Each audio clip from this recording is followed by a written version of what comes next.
Sasagot na naman po tayo ng tanong. At ang katanungan niya ay ganito. Anong gagawin para tumibay ang pananampalataya? Ano ang gagawin para tumibay ang pananampalataya? Ang gagawin para tumibay ang pananampalataya, tuloy-tuloy, huwag kang umurong. Dire-diretso lang. Dahil kung isa kang matuwid na tao, mabubuhay ka sa pananampalataya.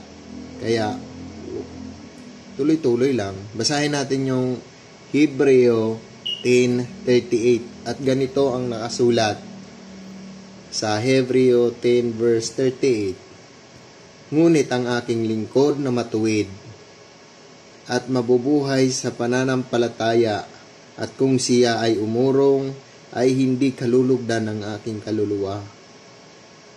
Kung napansin mo yung talata, ngunit ang aking lingkod na matuwid ay nabubuhay sa pananampalataya.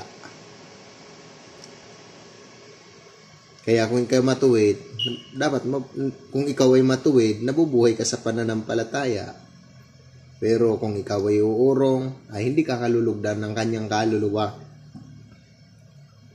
Kaya ang sagot sa tanong mo, huwag kang urong-urong. Para tumibay ang iyong pananampalataya, tuloy-tuloy ka lang. Huwag kang umurong. Bye-bye!